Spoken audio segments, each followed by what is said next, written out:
Feliz y bendecido día, aprendiendo un curso de milagros. El secreto de la verdadera oración es olvidarte de las cosas que crees necesitar. Pedir algo específico es igual que ver el pecado primero y luego perdonarlo. Del mismo modo, al orar pasas por alto tus necesidades específicas, tal como las ves, y las dejas en manos de Dios. Ahí se convierten en los regalos que le haces, pues le dicen que no antepondrás otros dioses a Él, ni que quieres otro amor que el suyo. Este libro es un comienzo, no un final.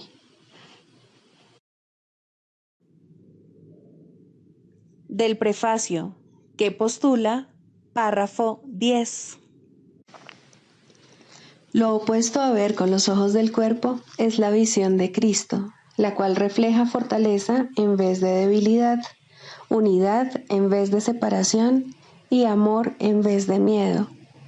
Lo opuesto a oír con los oídos del cuerpo es la comunicación a través de la voz que habla en favor de Dios, el Espíritu Santo, el cual mora en cada uno de nosotros.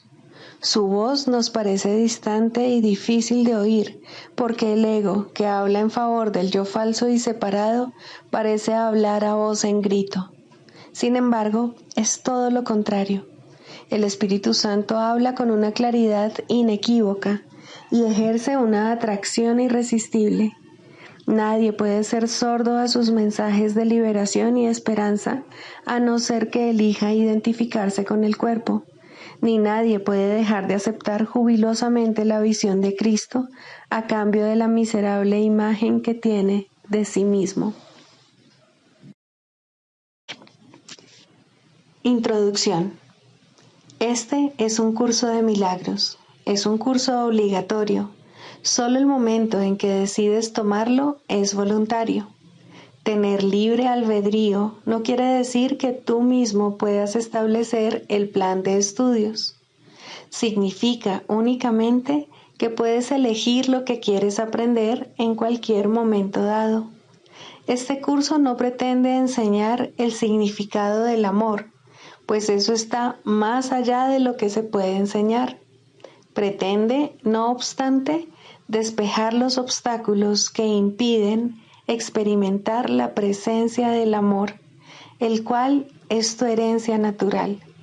Lo opuesto al amor es el miedo, pero aquello que todo lo abarca no puede tener opuestos. Este curso puede, por lo tanto, resumirse muy simplemente de la siguiente manera. Nada real puede ser amenazado. Nada irreal existe. En esto radica la paz de Dios.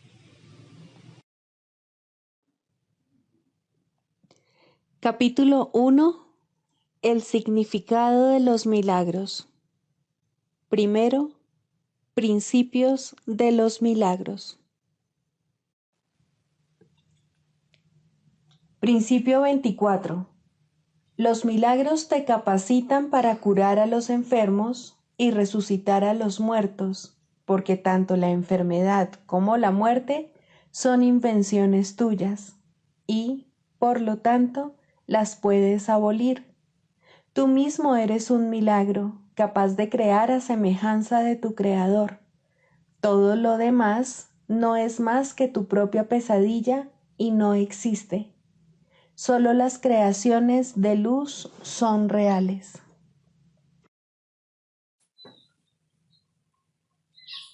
La callada respuesta. En la quietud, todas las cosas reciben respuesta y todo problema queda resuelto serenamente. Pero en medio del conflicto no puede haber respuesta, ni se puede resolver nada, pues su propósito es asegurarse de que no haya solución y de que ninguna respuesta sea simple. Ningún problema puede resolverse dentro del conflicto, pues se le ve de diferentes maneras, y lo que sería una solución desde un punto de vista no lo es desde otro. tú estás en conflicto. Por lo tanto, es evidente que no puedes resolver nada en absoluto, pues los efectos del conflicto no son parciales. No obstante, si Dios dio una solución, de alguna manera tus problemas tienen que haberse resuelto, pues lo que su voluntad dispone ya se ha realizado. Por eso es por lo que el tiempo no tiene nada que ver con la solución de ningún problema, ya que cualquiera de ellos puede ser resuelto ahora mismo. Y por eso es también por lo que, en tu estado mental, ninguna solución es posible. Dios tiene que haberte dado, por lo tanto, una manera de alcanzar otro estado mental en el que se encuentra la solución. Tal es el instante santo. Ahí es donde debes llevar y dejar todos tus problemas. Ahí es donde les corresponde estar, pues ahí se encuentra su solución.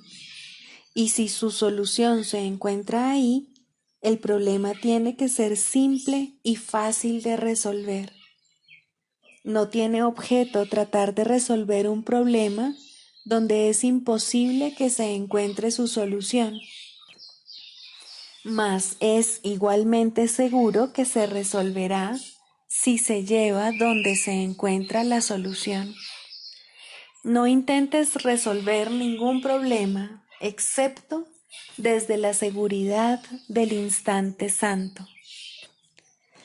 Pues ahí el problema sí tiene solución y queda resuelto. Fuera de él no habrá solución, pues fuera de él no puede hallarse respuesta alguna. No hay lugar fuera de él donde jamás se pueda plantear una sola pregunta sencilla. El mundo solo puede hacer preguntas que se componen de dos partes. Una pregunta con muchas respuestas no tiene respuesta. Ninguna de ellas sería válida. El mundo no hace preguntas con la intención de que sean contestadas, sino solo para reiterar su propio punto de vista. Todas las preguntas que se hacen en este mundo no son realmente preguntas, sino tan solo una manera de ver las cosas. Ninguna pregunta que se haga con odio puede ser contestada porque de por sí ya es una respuesta. Una pregunta que se compone de dos partes pregunta y responde simultáneamente, y ambas cosas dan testimonio de lo mismo, aunque en forma diferente. El mundo tan solo hace una pregunta y es esta. De todas estas ilusiones, ¿cuál es la verdad? ¿Cuáles inspiran paz y ofrecen dicha? ¿Y cuáles pueden ayudarte a escapar de todo el dolor del que este mundo se compone? Independientemente de la forma que adopte la pregunta, su propósito es siempre el mismo. Pregunta para establecer que el pecado es real y las contestaciones que te ofrece requieren que expreses tus preferencias. ¿Qué pecado prefieres? Este es el que debes elegir. Los otros no son verdad. ¿Qué quieres que te consiga el cuerpo que tú desees por encima de todas las cosas? Él es tu siervo y también tu amigo. Dile simplemente lo que quieres y te servirá amorosa y diligentemente. Esto no es una pregunta, pues te dice lo que quieres y a dónde debes ir para encontrarlo. No da lugar a que sus creencias se puedan poner en tela de juicio. Lo único que hace es exponer lo que afirma en forma de pregunta. Una pseudo pregunta carece de respuesta, pues dicta la respuesta al mismo tiempo que hace la pregunta. Toda pregunta que se hace en el mundo es, por lo tanto, una forma de propaganda a favor de éste.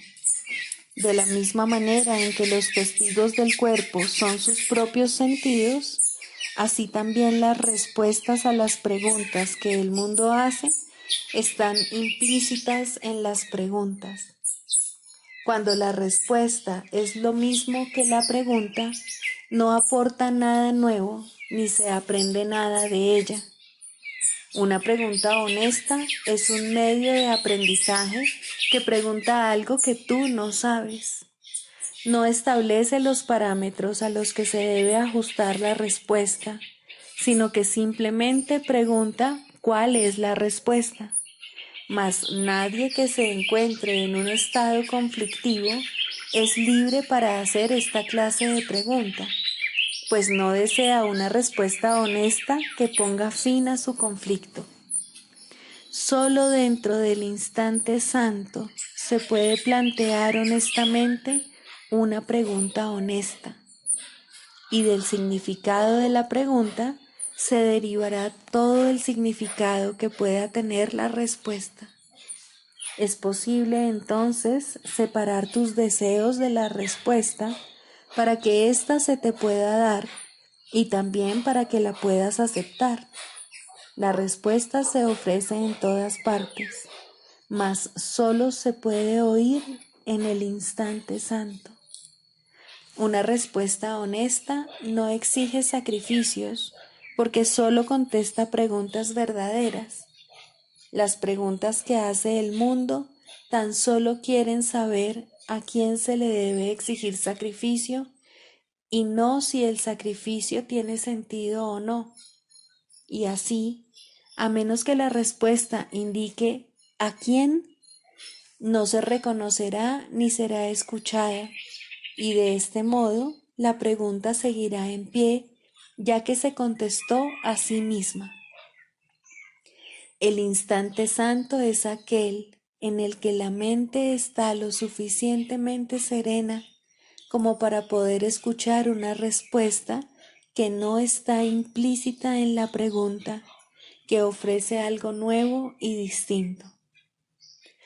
¿Cómo iba a poderse contestar una pregunta que no hace sino repetirse a sí misma?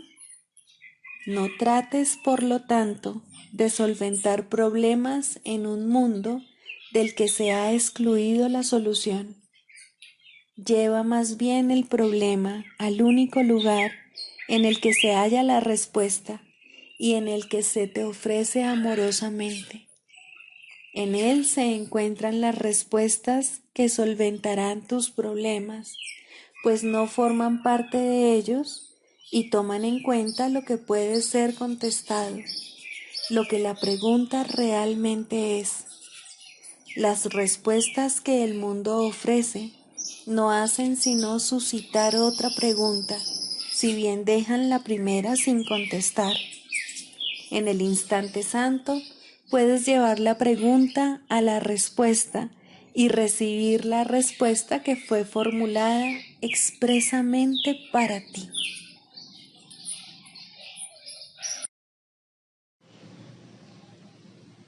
Libro de ejercicios, lección 192. Tengo una función que Dios quiere que desempeñe. La santa voluntad de tu Padre es que tú lo completes y que tu ser sea su Hijo sagrado, por siempre puro como Él, creado del amor y en Él preservado, extendiendo amor y creando en su nombre, por siempre uno con Dios y con tu ser. Mas, ¿qué sentido puede tener tal función en un mundo de envidia, odio y ataque? Tienes, por lo tanto, una función en el mundo de acuerdo a sus propias normas, pues ¿quién podría entender un lenguaje que está mucho más allá de lo que buenamente puede entender? El perdón es tu función aquí. No es algo que Dios haya creado, ya que es el medio por el que se puede erradicar lo que no es verdad. Pues, ¿qué necesidad tiene el cielo de perdón?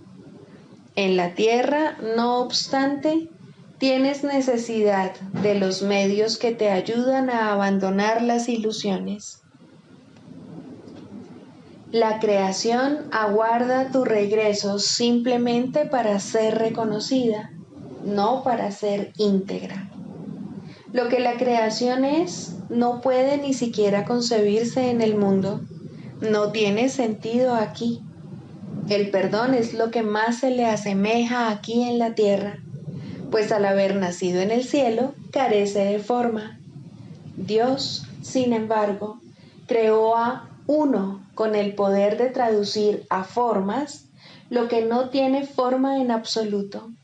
Lo que Él hace es forjar sueños, pero de una clase tan similar al acto de despertar, que la luz del día ya refulge en ellos, y los ojos que ya empiezan a abrirse contemplan felices panoramas que esos sueños les ofrecen.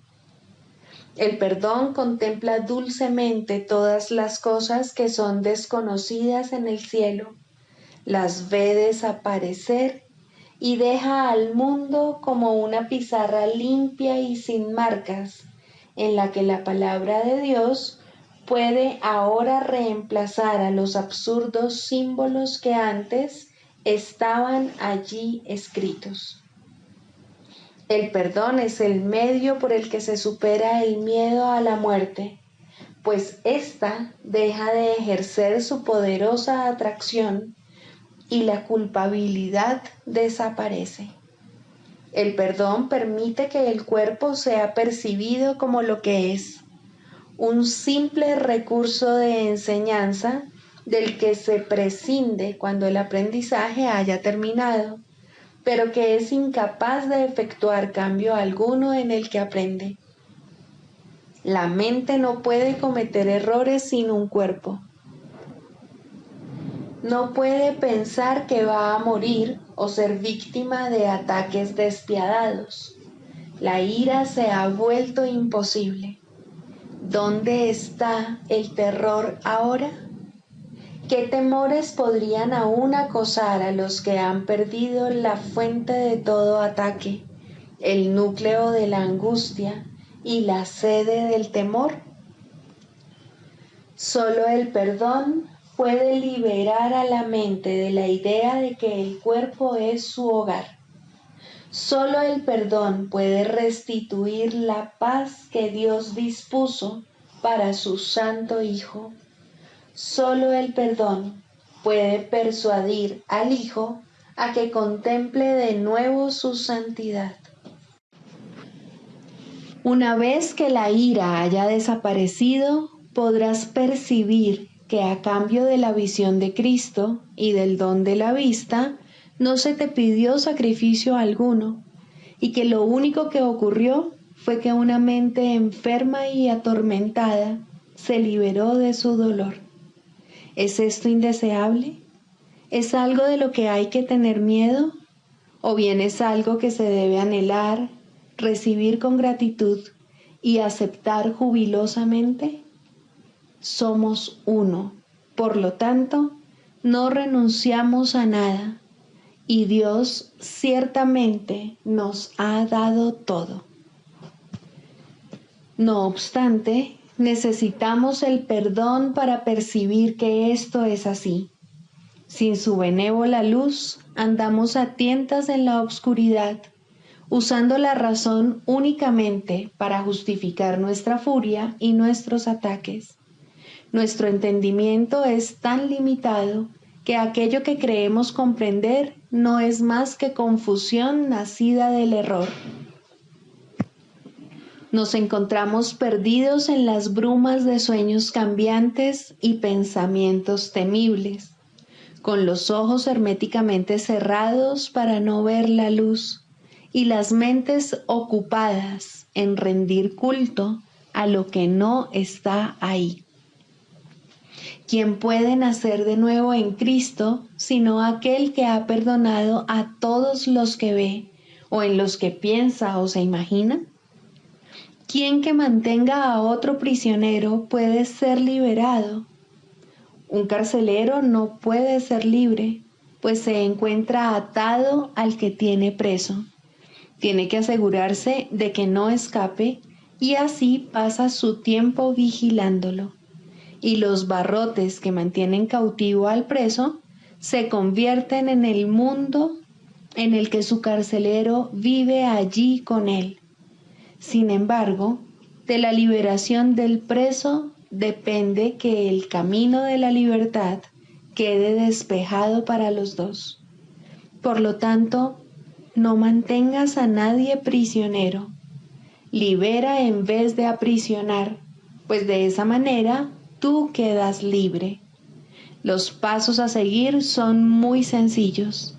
Cada vez que sientas una punzada de cólera, reconoce que sostienes una espada sobre tu cabeza, y ésta te atravesará o no, dependiendo de si eliges estar condenado o ser libre.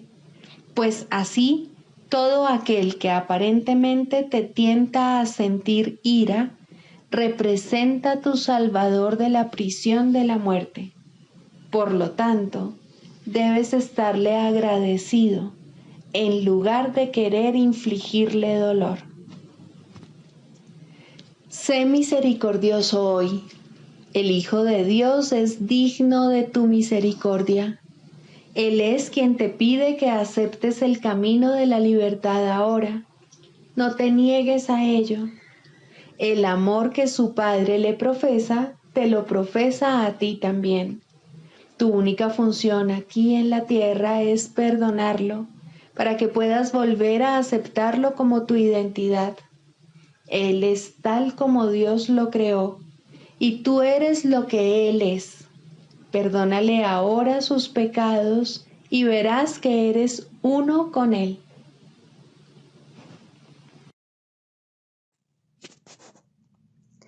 Del Manual para el Maestro, pregunta 4. ¿Cuáles son las características de los maestros de Dios? 1. Confianza. He aquí la base sobre la que descansa su capacidad para llevar a cabo su función. La percepción es el resultado de lo que se ha aprendido. De hecho, la percepción es lo que se ha aprendido, ya que causa y efecto nunca se encuentran separados. Los maestros de Dios tienen confianza en el mundo, porque han aprendido que no está regido por las leyes que el mundo inventó. Está regido por un poder que se encuentra en ellos, pero que no es de ellos. Este poder es el que mantiene todas las cosas a salvo. Mediante este poder, los maestros de Dios contemplan un mundo perdonado. Una vez que hemos experimentado ese poder, es imposible volver a confiar en nuestra insignificante fuerza propia. ¿Quién trataría de volar con las minúsculas alas de un gorrión cuando se le ha dado el formidable poder de un águila? ¿Y quién pondría su fe en las miserables ofrendas del ego cuando los dones de Dios se encuentran desplegados ante él? ¿Qué induce a los maestros de Dios a efectuar este cambio? A. Desarrollo de la confianza. En primer lugar, tienen que pasar por lo que podría calificarse como un periodo de deshacimiento. Ello no tiene por qué ser doloroso, aunque normalmente lo es. Durante este periodo parece como si nos estuviesen quitando las cosas, y raramente se comprende, en un principio, que estamos simplemente reconociendo su falta de valor. ¿De qué otro modo se iba a poder percibir lo que no tiene valor, a no ser que el perceptor estuviese en una posición desde la que no puede sino ver las cosas de otra manera? Aún no ha llegado al punto en el que puede efectuar el cambio interno totalmente. Por ello, el plan a veces requiere que se efectúen cambios en lo que parecen ser las circunstancias externas. Estos cambios son siempre beneficiosos. Una vez que el maestro de Dios ha aprendido esto, pasa a la segunda fase. Ahora el maestro de Dios tiene que pasar por un periodo de selección.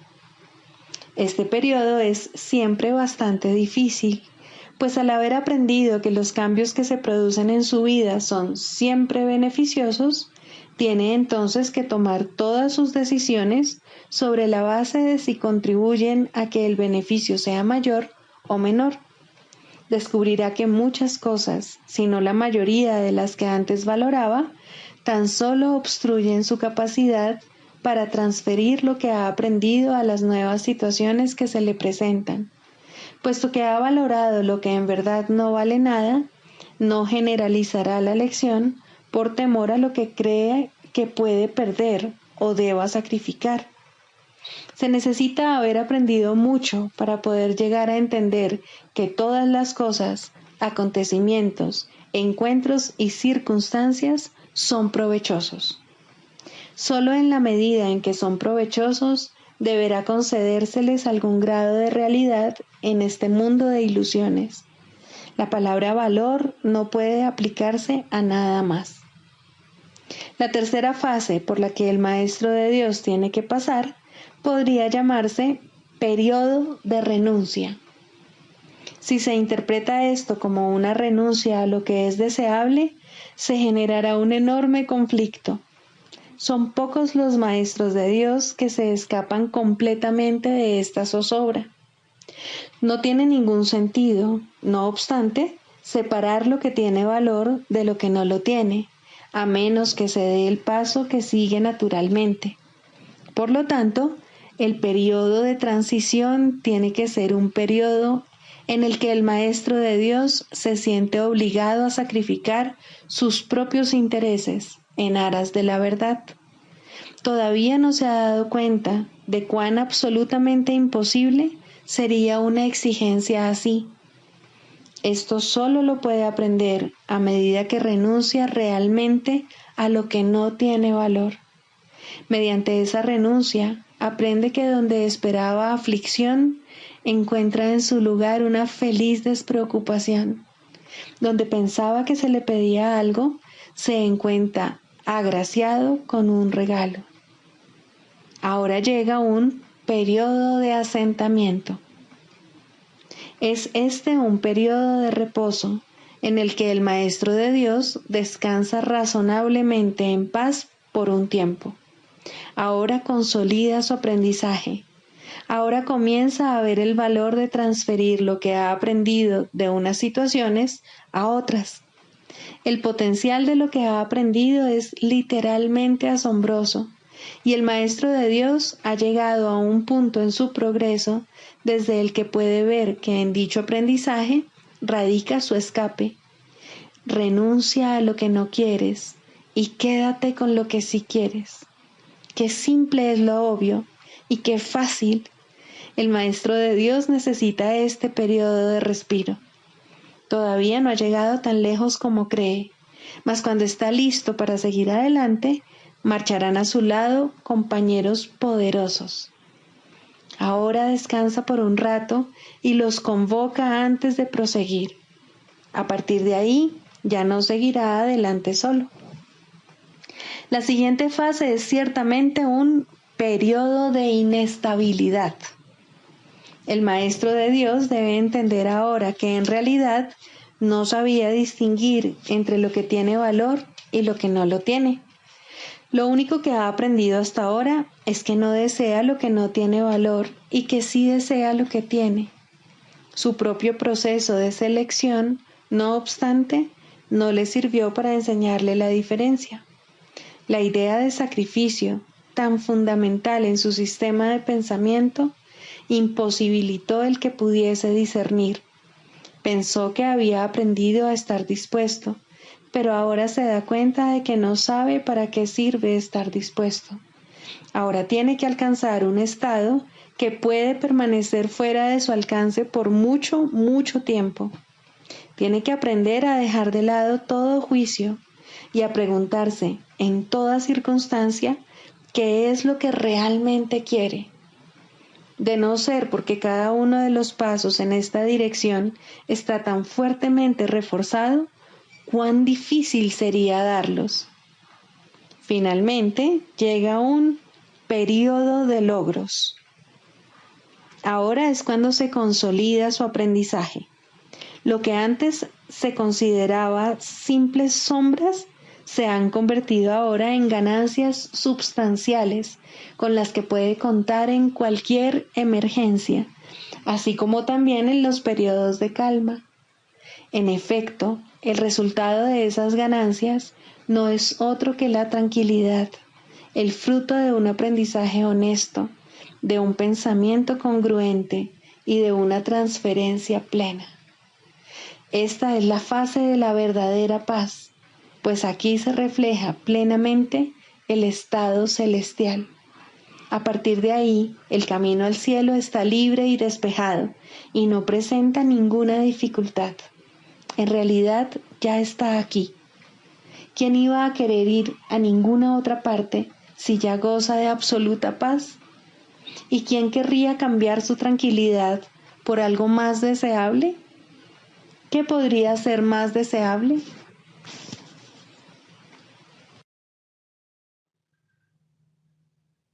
Manual para el maestro, pregunta 11. ¿Es posible la paz en este mundo? Esta es una pregunta que todo el mundo debe hacerse. Es verdad que la paz no parece ser posible aquí. Sin embargo, la palabra de Dios promete otras cosas que, al igual que esta, parecen imposibles. Su palabra ha prometido paz, ha prometido también que la muerte no existe, que la resurrección tendrá lugar y que el renacimiento es la herencia del hombre. El mundo que ves no puede ser el mundo que Dios ama y, sin embargo, su palabra nos asegura que Él ama al mundo. La palabra de Dios ha prometido que aquí es posible la paz y lo que Él promete no puede ser imposible. Mas es cierto que hay que contemplar el mundo de otra manera si es que se han de aceptar sus promesas. Lo que el mundo es ya ha sido determinado. Tú no puedes elegir lo que debe ser, pero sí puedes elegir cómo lo quieres ver. De hecho, eso tienes que elegirlo. Volvemos nuevamente al tema de los juicios. Esta vez, pregúntate qué es más probable que sea verdad, tus juicios o la palabra de Dios. Pues ambos afirman cosas diferentes acerca del mundo y tan opuestas que no tiene objeto tratar de reconciliarlas. Dios ofrece salvación al mundo, tus juicios quieren condenarlo. Dios afirma que la muerte no existe. Tu juicio ve a la muerte como el final inevitable de la vida. La palabra de Dios te asegura que Él ama al mundo.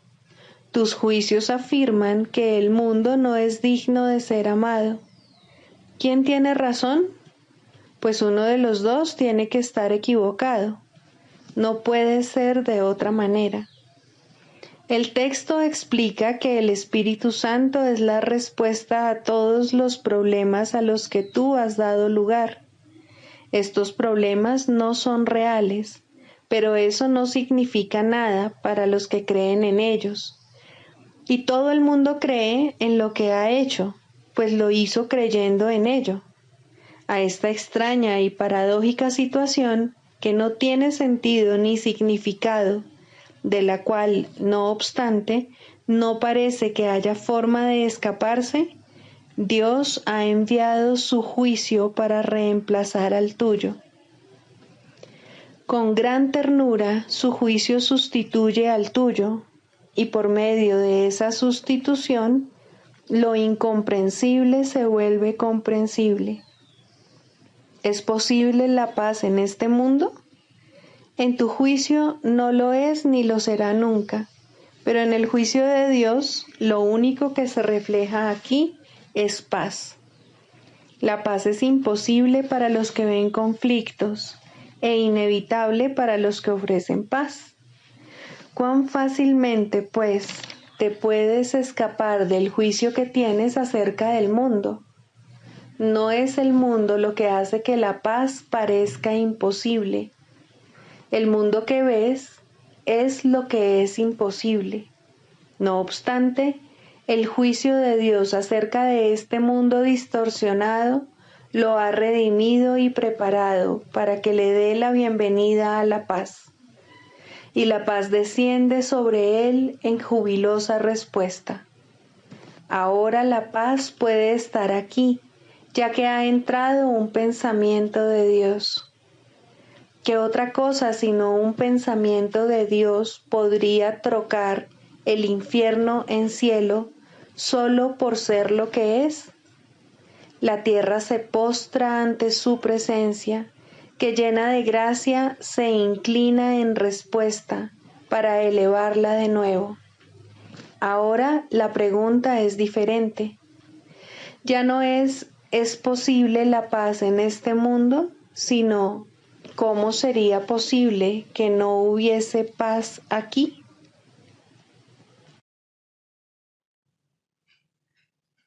Clarificación de términos. El ego, el milagro. Las ilusiones no perdurarán. Su final es indudable y eso es lo único que es seguro en su mundo. Por eso es por lo que es el mundo del ego. ¿Qué es el ego? El ego no es más que un sueño de lo que en realidad eres. Un pensamiento de que estás separado de tu creador y un deseo de ser lo que él no creó. El ego es un producto de la locura, no de la realidad. Es tan solo un nombre para lo innombrable, un símbolo de lo imposible, una elección de opciones que no existen. Le damos un nombre solo para que nos ayude a entender que no es más que un pensamiento ancestral según el cual aquello que se ha inventado es inmortal. Mas, ¿qué podría proceder de ello excepto un sueño que, al igual que todos los demás sueños, tan solo puede terminar en la muerte? ¿Qué es el ego? El ego no es nada, pero se manifiesta de tal forma que parece ser algo. En un mundo de formas no se puede negar al ego, pues solo él parece real. Mas, ¿podría el Hijo de Dios, tal como su Padre lo creó, morar en una forma o en un mundo de formas? Si alguien te pide que definas al ego y expliques cómo se originó, es porque cree que el ego es real e intenta, por definición, asegurarse de que su naturaleza ilusiva quede oculta tras las palabras que parecen otorgarle realidad. Ninguna definición que se haya hecho de una mentira puede hacer que ésta sea verdad, ni tampoco puede haber una verdad que las mentiras puedan realmente ocultar. La irrealidad del ego no se niega con palabras, ni su significado se vuelve claro por el hecho de que su naturaleza parezca tener una forma. ¿Quién puede definir lo indefinible?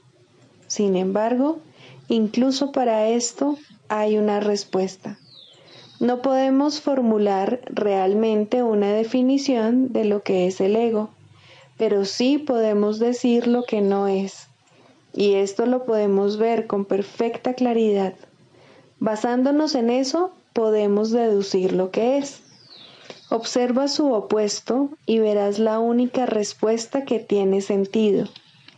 A lo opuesto al ego, desde cualquier punto de vista, origen, efectos y consecuencias, le llamamos milagro. En él encontramos todo lo que no tiene que ver con el ego en este mundo. El milagro es lo opuesto al ego, y solo en él podemos observar lo que era el ego, pues en él vemos lo que éste aparentemente hacía. Y la causa y sus efectos no pueden sino seguir siendo una misma cosa. Donde antes había obscuridad, ahora veremos luz. ¿Qué es el ego? Lo que antes era la obscuridad. ¿Dónde está el ego? Donde antes estaba la oscuridad. ¿Qué es ahora y dónde puede encontrársele? No es nada y no se le puede encontrar en ninguna parte. Ahora la luz ha llegado y su opuesto se ha ido sin dejar ni rastro. Donde antes había maldad, ahora hay santidad. ¿Qué es el ego? Lo que antes era maldad. ¿Dónde está el ego? En una pesadilla que solo parecía ser real mientras la estabas soñando. Donde antes había crucifixión, ahora está el Hijo de Dios. ¿Qué es el ego? ¿Quién tiene necesidad de preguntar? ¿Dónde está el ego? ¿Quién necesita ir en busca de ilusiones ahora que los sueños han desaparecido? ¿Qué es un milagro? Un milagro es un sueño también, pero si observas todos los aspectos de ese sueño, jamás volverás a dudar. Observa el bondadoso mundo que se extiende ante ti mientras caminas envuelto en mansedumbre. Observa a los ayudantes que encuentras a lo largo del camino que recorres, felices ante la certeza del cielo y la garantía de paz. Y observa también, por un instante, lo que por fin dejaste atrás y finalmente pasaste de largo. Esto es lo que era el ego, el odio cruel, la necesidad de venganza y los gritos de dolor, el miedo a la muerte y el deseo de matar, la ilusión de no tener hermanos y el yo que parecía estar solo en el universo. El milagro corrige este terrible error con respecto a ti mismo, con la misma dulzura con la que una madre amorosa adormece con su canto a su criatura.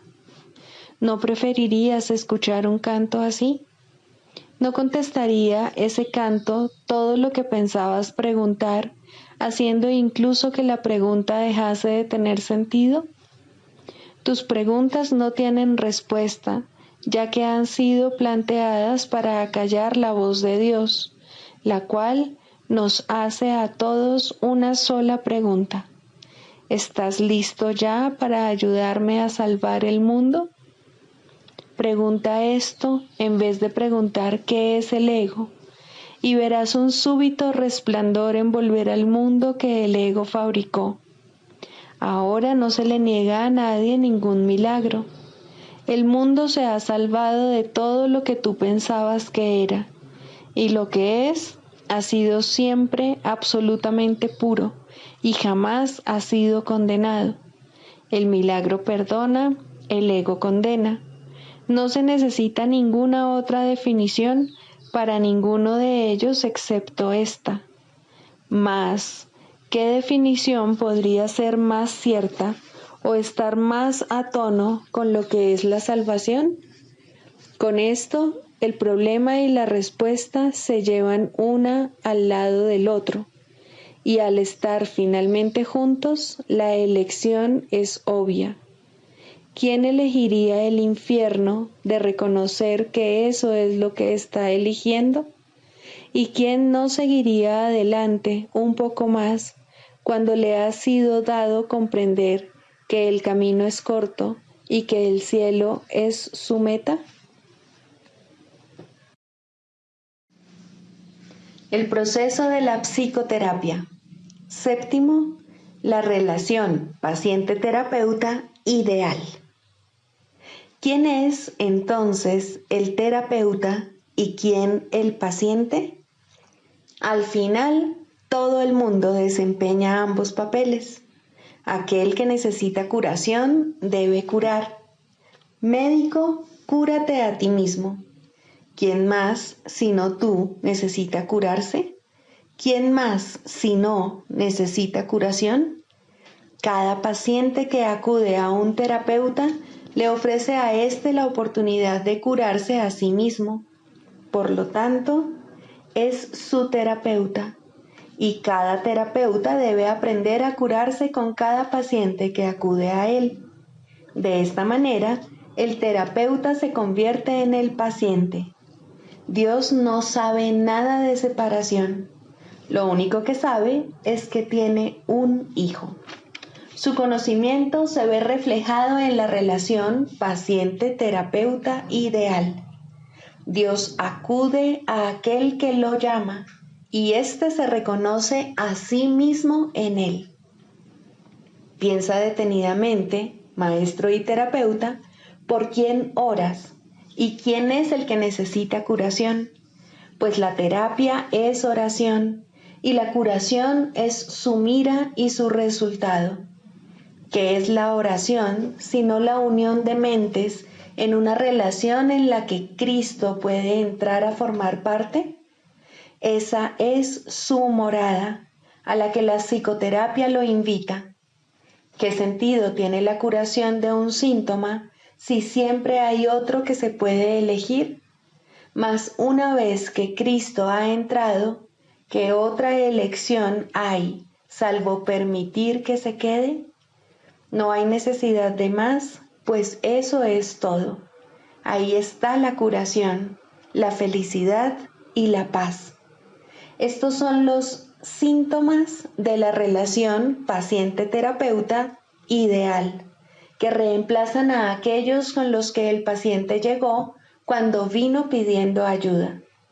El proceso que realmente tiene lugar en esa relación es uno en el que el terapeuta le dice de todo corazón a su paciente que todos sus pecados han sido perdonados junto con los propios. ¿Qué diferencia hay entre la curación y el perdón? Solo Cristo perdona, pues conoce su falta total de pecado. Su visión sana la percepción y la enfermedad desaparece, pues una vez que su causa ha sido eliminada, no vuelve a presentarse más. Para que esto tenga lugar, no obstante, se necesita la ayuda de un terapeuta muy avanzado, capaz de unirse al paciente en una relación santa, en la que todo sentido de separación finalmente se supere. Para ello se requiere una cosa y solo una: que el terapeuta no se confunda a sí mismo con Dios en modo alguno. Todo sanador no sanado cae en esta confusión fundamental de una u otra forma al considerarse como su propio creador en lugar de creado por Dios. Rara vez, si acaso, es esta una confusión de la que es consciente, o el sanador no sanado se convertiría instantáneamente en un maestro de Dios y consagraría su vida a la verdadera curación. Antes de llegar a este punto, pensó que estaba a cargo del proceso terapéutico y que, por lo tanto, era responsable de sus resultados. Los errores del paciente se convirtieron así en sus fracasos, y la culpabilidad se convirtió en la cubierta, obscura y fuerte, de lo que debía ser la santidad de Cristo. La culpabilidad es inevitable para aquellos que se valen de su propio juicio al tomar decisiones. La culpabilidad es imposible para aquellos a través de los cuales habla el Espíritu Santo. Eliminar la culpabilidad es el verdadero objetivo de la terapia y el evidente objetivo del perdón. En esto su unicidad se puede apreciar claramente, mas ¿cómo podría experimentar el final de la culpabilidad quien se siente responsable de su hermano en el papel de guía suyo? Tal función presupone un conocimiento que nadie aquí puede tener, una certeza del pasado, del presente y del futuro, así como de todos los efectos que en ellos puedan ocurrir. Solo desde esta perspectiva omnisciente podría ser posible semejante función, mas ninguna percepción es omnisciente, ni es el diminuto yo de uno solo contra el universo capaz de asumir que posee tal sabiduría, excepto en la locura. Que muchos terapeutas están locos es obvio. Ningún sanador no sanado puede estar completamente cuerdo. No obstante, es tan demente negarte a aceptar una función que Dios te ha encomendado como lo es inventar una que Él no te dio. El terapeuta avanzado en ningún caso puede dudar del poder que hay en él, ni tampoco de la fuente de ese poder. Comprende que todo poder en la tierra y en el cielo le pertenece por ser quien es. Y Él es quien es debido a su Creador, cuyo amor reside en Él y quien jamás puede fallar. Piensa en lo que esto significa. Los regalos de Dios son suyos para dar. Sus pacientes son los santos de Dios, quienes invocan su santidad para hacer la suya. Y según Él las concede, ellos contemplan la radiante faz de Cristo, que, a su vez, los contempla a ellos. Los dementes, al creer que son Dios, no temen ofrecer debilidad al Hijo de Dios, y por esa razón, lo que ven en Él en verdad los atemoriza. El sanador no sanado no puede evitar sentir miedo de sus pacientes y sospechar de su lealtad por la traición que ve en sí mismo. Intenta curar y en ocasiones tal vez lo consiga. Su éxito será limitado y de corta duración. No ve el Cristo en aquel que acude a Él. ¿Qué respuesta puede dar aquel que parece un extraño, ajeno a la verdad y pobre en sabiduría, desprovisto del Dios que le debe ser dado? Contempla a tu Dios en Él, pues lo que ves será tu respuesta. Piensa en lo que en realidad significa la unión de dos hermanos, y luego olvídate del mundo y de todos sus míseros triunfos, así como de sus sueños de muerte. Todos son uno y lo mismo, y ahora nada puede recordarse del mundo de la culpa. La habitación se transforma en un templo y la calle en un torrente de estrellas que, rozando suavemente, se desliza más allá de todos los sueños enfermizos. La curación se ha dado, pues lo que es perfecto no necesita curación. ¿Y que puede necesitar perdón allí donde no hay pecado? Siéntete agradecido, terapeuta, que puedes contemplar cosas como estas solo con entender tu verdadero papel. Si no lo haces, habrás negado que Dios te creó y por ende no sabrás que eres su hijo. ¿Quién es tu hermano ahora? ¿Qué santo puede venir para llevarte con él a casa? Has perdido el rumbo. ¿Cómo puedes ahora esperar ver en él una respuesta que te has negado a dar? Cura y cúrate. No hay otra alternativa que pueda jamás conducir a la paz. Deja entrar a tu paciente, pues viene a ti de parte de Dios. ¿No es acaso su santidad suficiente para despertar en ti tu memoria de Él? El canto de la oración. Primero, la causa de la enfermedad. No confundas el efecto con la causa, ni pienses que la enfermedad se encuentra aparte y separada de lo que no puede sino ser su causa. La enfermedad es una señal, una sombra de un pensamiento malvado que parece ser real y justo, de acuerdo con las normas de este mundo. Es la prueba externa de pecados internos y da testimonio de pensamientos rencorosos que hieren y procuran hacer daño al Hijo de Dios.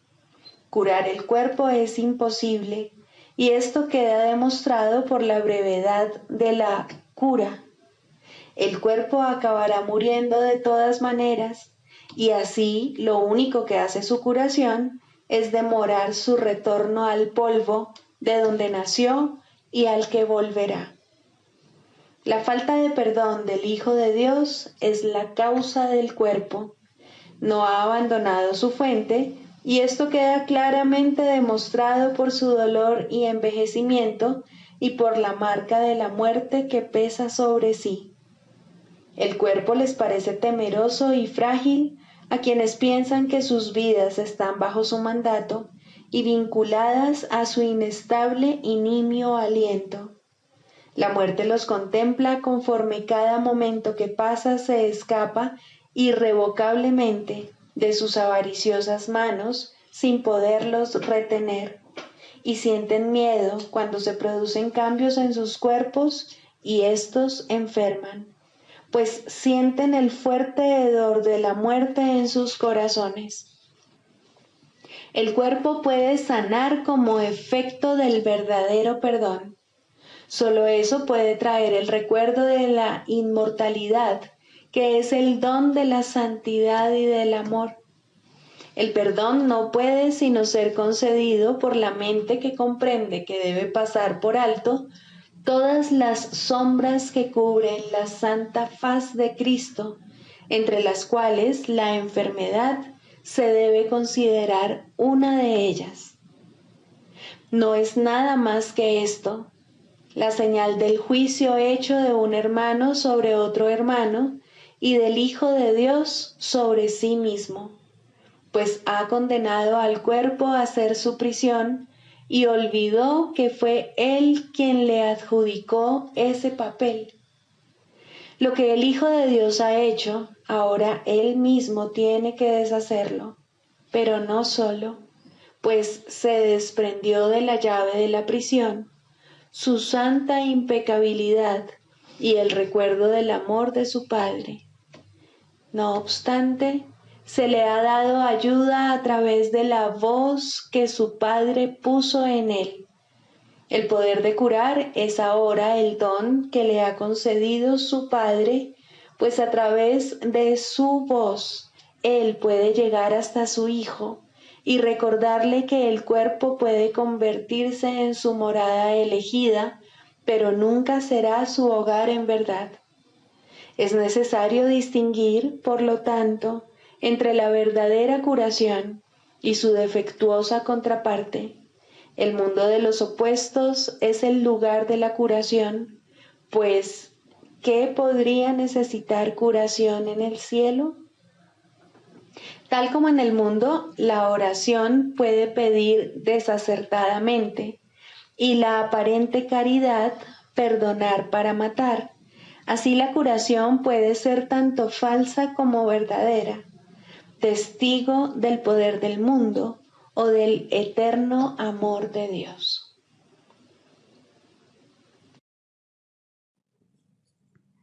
Sigamos a Jesús haciendo del perdón algo tan natural como respirar y algo tan vital como el aire.